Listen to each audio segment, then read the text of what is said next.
le chant et le connaissant du chant. Arjuna dit: Prakriti et Purusha, le chant et le connaissant du chant, la connaissance est l'objet de la connaissance, je désire grandement les apprendre, ô Keshava. Le bienheureux Seigneur dit: Ce corps, ô fils de Kunti, est appelé le chant. Ce qui prend connaissance du chant est appelé par les sages le connaissant du chant. Comprends-moi comme le connaissant du chant en tous les chants, ô Bharata. C'est la connaissance du chant et de son connaissant à la fois qui est la vraie illumination et la seule sagesse. Ce qu'est ce chant et quelles sont sa nature, son caractère, sa source, ses déformations, et ce qu'il est et quels sont ses pouvoirs, entends-le. Je te le dis brièvement. Il a été chanté par les rishis de maintes façons en nombre de vers inspirés, et aussi par les Brahmasutras, qui en ont donné l'analyse rationnelle et philosophique. D'abord vient l'énergie non manifestée, non discriminée. Puis le résultat de l'évolution objective de cette énergie, les 5 états élémentaux de la matière. Ensuite, le résultat de son évolution subjective, les 10 sens et l'unique mental, l'intelligence et l'ego. Enfin, les 5 objets des sens. Attraction et aversion, plaisir et douleur, conscience, position, persistance, tel est brièvement décrit ce qui constitue le chant et ses déformations. Une absence totale d'orgueil et d'arrogance, la non-violence, une âme candide, un cœur tolérant, bienveillant, patient à la souffrance, la pureté de l'esprit et du corps, la fermeté tranquille et la stabilité, la maîtrise de soi et la domination souveraine de la nature inférieure, et l'adoration du cœur donnée au maître.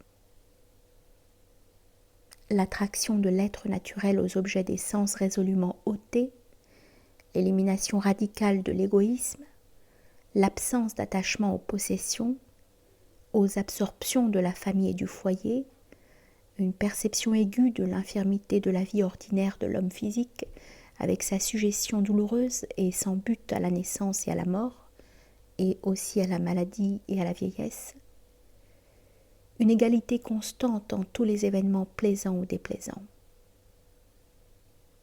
un esprit méditatif tourné vers la solitude et qui s'écarte du vain bruit des foules et des assemblées des hommes, une perception philosophique du vrai sens et des vastes principes de l'existence, une tranquille continuité de connaissances et de lumières intérieures spirituelles, le yoga d'une dévotion sans défaillance, l'amour de Dieu, l'adoration constante et profonde de la présence universelle et éternelle. Telle est déclarée la connaissance. Tout ce qui est opposé à cela est ignorance. Je te déclarerai l'objet unique vers quoi l'esprit de connaissance spirituelle doit se tourner, en quoi l'âme ici voilée d'ombre doit se fixer pour recouvrer sa nature et sa conscience originelle d'immortalité, et en jouir. Le Brahman éternel suprême, qu'on appelle ni Sat ni Asat. Ses mains et ses pieds sont de toutes parts autour de nous.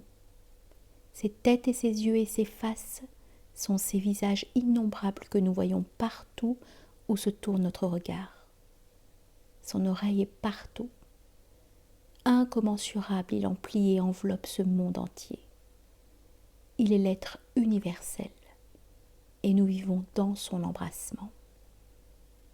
Tous les sens et leurs qualités sont de lui le reflet, mais il est sans eux. Il est non attaché et cependant de tout le support. Il jouit des gunas, quoique non limité par eux. ce qui est en nous est lui, et tout ce dont nous avons l'expérience hors de nous est lui. L'intérieur et l'extérieur, le lointain et le proche, le mobile et l'immobile, tout cela, il l'est ensemble. Il est la subtilité du subtil qui est au-delà de notre connaissance. Il est l'indivisible et il est l'un, mais semble se diviser en formes et en créatures et apparaît comme chacune des existences distinctes. Toutes choses éternellement naissent de lui, sont maintenues en son éternité, éternellement reprises en son unité. Il est la lumière de toutes les lumières, et lumineux par-delà les ténèbres profondes de notre ignorance. Il est la connaissance et l'objet de la connaissance. Il siège dans le cœur de tous. Ainsi brièvement je t'ai dit le champ, la connaissance et l'objet de la connaissance. Mon dévot, sachant cela, atteint à mon bhava. Sache que Purusha et Prakriti sont tous deux sans origine et éternels. Mais les modes de la nature et les formes inférieures qu'elle assume pour notre expérience consciente ont leur origine en Prakriti. La chaîne des causes et des effets et l'état d'auteur de l'action sont créés par Prakriti. Purusha ressent le plaisir et la douleur. Purusha engagé en Prakriti jouit des qualités nées de Prakriti.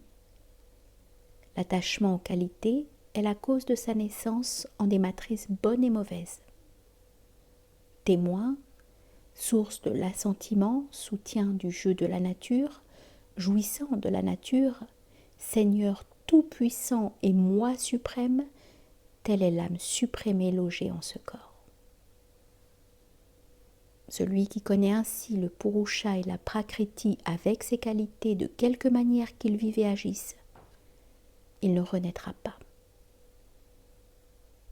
Cette connaissance vient par une méditation intérieure, à travers quoi le moi éternel devient pour nous apparent dans notre existence propre. Ou elle vient par le yoga des samkhiyas, ou elle vient par le yoga des œuvres.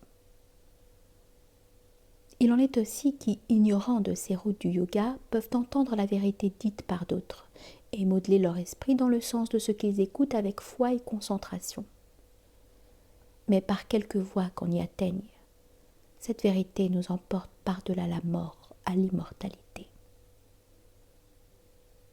Tout être qui naît, mobile ou immobile, sache, ô meilleur des bharatas, qu'il naît de l'union entre le champ et le connaissant du champ.